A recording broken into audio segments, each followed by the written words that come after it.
Hopefully, it's going to be incredibly positive.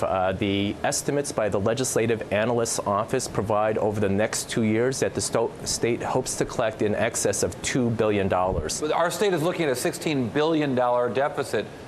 Is this a drop in the bucket, or will this actually make a dent in that?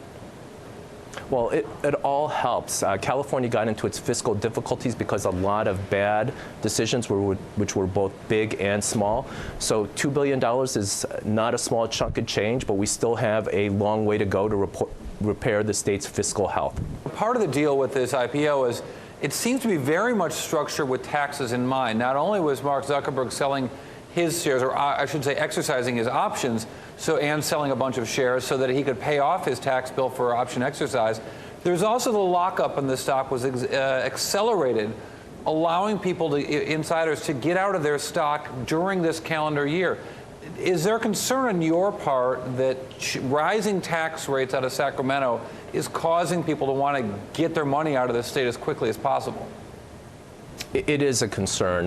One of the things we have to do, and the sooner we do it, the better, is to fix California's tax structure. We have an antiquated tax system that was created last century.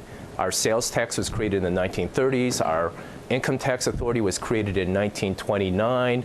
California today is heavily dominated by the service industries, and so we really need to update our tax code, and also to make sure it's globally competitive. We have huge tax credits that are available for R&D companies, but also that pushes the obligations to some of the smaller medium-sized businesses that don't engage in R&D. We're going to have to come up with a much fairer system to all businesses so that California can once again grow its economy. All right, but wait a minute. But the issue right here is about capital gains and long-term capital gains. Do you want to see that rate go up or down? What I'd like to do is see a fundamental tax structure that's balanced. So one of the things we have to decide is where are we going to place the onus. California has higher income taxes rate. We do have a higher nominal corporate tax rate. For a lot of the larger, especially multinational corporations, they have a lower effective rate because of the huge tax credits we provide. So we're going to have to go through all three legs of the stools of the tax structure of California, so it's more in balance, so that we can get the revenues we want and we create the economic activity that is essential for California's fiscal health.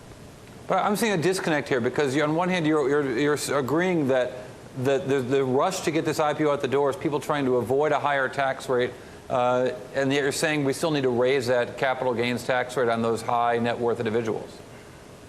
Well, I didn't say that we have to raise the capital gains. I said we need a fair tax structure. One of the things we have to do is we have to look at all the tax credits that we are providing, whether it's income taxes and corporate taxes, and see if it makes sense to continue to provide those tax credits. And if we lose some of those tax credits, it gives us the ability to reduce the top rates so that we have a rate that's not as puts us in a less competitive position. Yeah, I think the competitive position is an interesting one. I occasionally run into entrepreneurs who've moved to Nevada or moved to Washington State to avoid that state income tax whatsoever when they cash out those stock option positions. Is that something of particular concern to you? Is it becomes more important to the state with deals like Facebook, as if there's ever been a deal like Facebook? It continues to be a growing concern. One of the 80-plus boards that I serve on is the Board of Equalization, which is California's quasi-tax appellate authority. We've had quite a number of cases of individuals who spend part of their time in California, spend part of their time in Nevada or elsewhere to try to reduce their income tax obligations.